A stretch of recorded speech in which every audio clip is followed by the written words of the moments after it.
पुत्र मार्कंडे, तुम्हारी भक्ति निर्मल, शुद्ध है, पावन है। स्वामी के प्रति तुम्हारा अटल विश्वास अद्भुत है, अपूर्व है पुत्र मार्कंडे। यमराज, तुम्हारे अहंकार के दंड स्वरूप आज मेरे हाथों तुम्हारा अंत होगा काल देवता।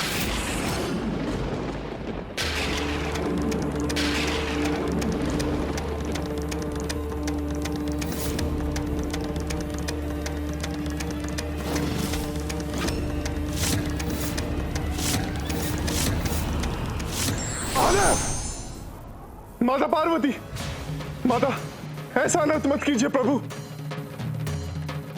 क्षमा कर दीजिए मेरे पुत्र को। सूर्यदेव, हट जाइए मेरे मार्ग से।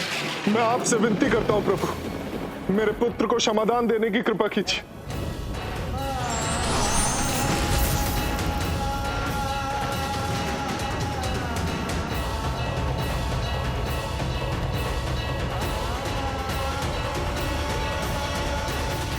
क्षमा कीजिए महादेव, क्षमा कीजिए।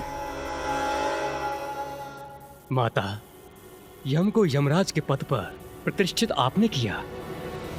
आपने ही मृत्यु के नियमों को निर्धारित किया है।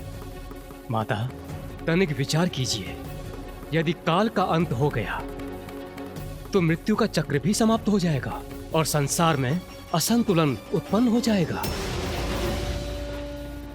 मैं निवेदन करता हूं, जगत जननी है आप, जगत पिता है आप, यम को क्षमा कर दीजिए, अपनी संतान पर दया कीजिए।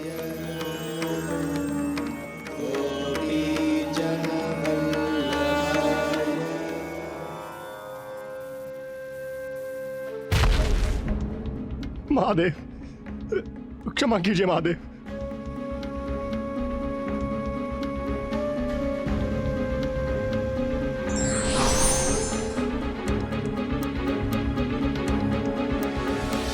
मुझसे बहुत बड़ा अपराध हुआ है महादेव, मुझे क्षमा कीजिए माता, मुझे क्षमा कीजिए। माता, आपने और पिताश्री ने अर्धनारीश्वर रूप में ऋषि मार्कंडे की यमराज से रक्षा तो कर ली, किंतु माता। किंतु किंतु क्या गणेश? मेरी धृष्टता क्षमा करे माता, किंतु मैं यमराज का अपराध नहीं समझ सका। वो तो अपना वही कर्तव्य निभाने आए थे जो आपने और पिताश्री ने उन्हें कालदेव के रूप में सौंपा था। तो फिर उनकी भूल क्या थी माता?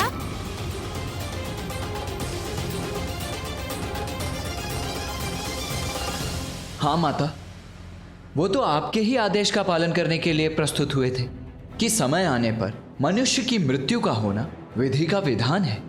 फिर अपने विधान पर अडिग रहकर यमराज ने कोई अपराध कैसे किया माता?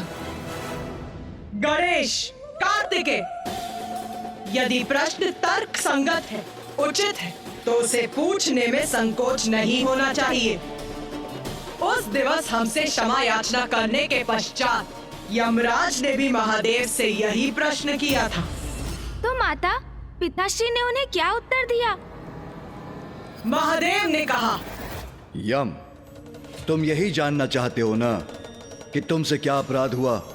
तो सुनो, तुम्हारी पहली भूल मार्कंडे के प्राण को यमलोक ले जाने के लिए तुम्हारा यमदूतों को भेजना, जबकि यह स्पष्ट है संतों ऋषियों के प्राणों को हरने के लिए तुम्हें स्वयं आना चाहिए था। माता, भैरवी द्वारा निर्धारित नियमों के अनुसार संतों ऋषियों की आत्माओं को लेने आपको स्वयं जाना चाहिए।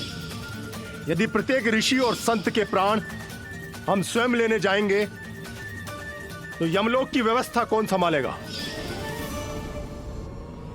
तुम्हारी दूसरी भूल अधिकार के अहंकार में आकर मेरे भक्त मार्कंडे द्वारा की जाने वाली मेरी पूजा में व्यवधान डालना।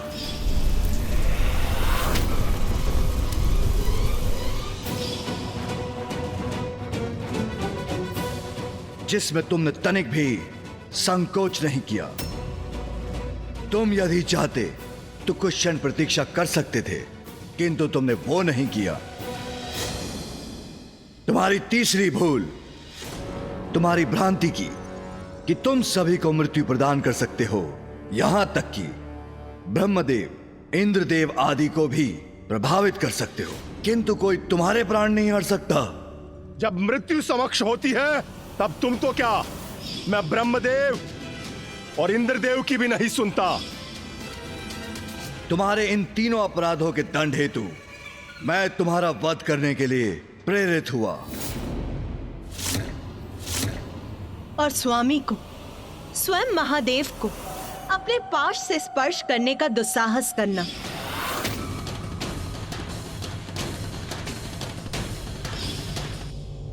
इन सभी में सबसे बड़ा अपराध था। महादेव, माता भैरवी ने मुझे इतना महत्वपूर्ण दायित्व दिया जिसके कारण मुझ में अहंकार जागृत हुआ। मुझे क्षमा कीजिए महादेव, मुझे क्षमा कीजिए माता। यम, मैंने तुम्हें अपने देवी भैरवी रूप में इतना बड़ा कर्तव्य सौंपा और तुम स्वयं को समस्त जीवन का नियंत्रक समझ बैठे। ये बहुत बड़ी भूल है तुम्हारी। तुम्हारा चुनाव एक अत्यंत महत्वपूर्ण दायित्व निभाने के लिए हुआ है, किंतु तुम उस शक्ति का अहंकार कर उसका दुरुपयोग करने लगे। यह सर्वथा अनुचित है। क्षमा कीजिए माता, मुझसे भूल हुई है। विधि का विधान कोई भंग नहीं कर सकता, इसलिए बालक मार्कंडे के लिए उस विधान का अपमान मैं भी नहीं करूंगा। आयु पूर्ण होने पर मनुष्य को मृत्यु अवश्य प्राप्त होनी चाहिए।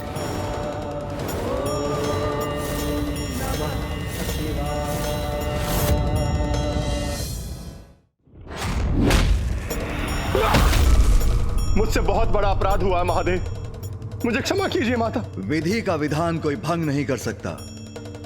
आयु पूर्ण होने पर मनुष्य को मृत्यु अवश्य प्राप्त होनी चाहिए।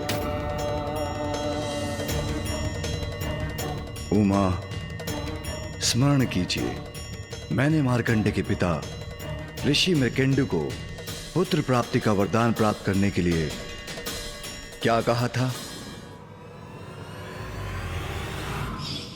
मैं तुम्हें ऐसे अनेकों पुत्र दे सकता हूं वत्स, जिनकी आयु 100 वर्ष की होगी, किंतु जो बुद्धिहीन होंगे, तेजहीन होंगे, अथवा एक ऐसा पुत्र जो तेजस्वी, मनस्वी और ज्ञानी होगा, किंतु उसकी आयु मात्र 16 वर्ष की होगी। इसलिए मैं वरदान देता हूं कि आज के बाद मार्कंडे की आयु 16 वर्ष से अधिक कभी नहीं होगी। 16 वर्ष से अधिक कभी नहीं होगी। 16 वर्ष से अधिक कभी नहीं होगी।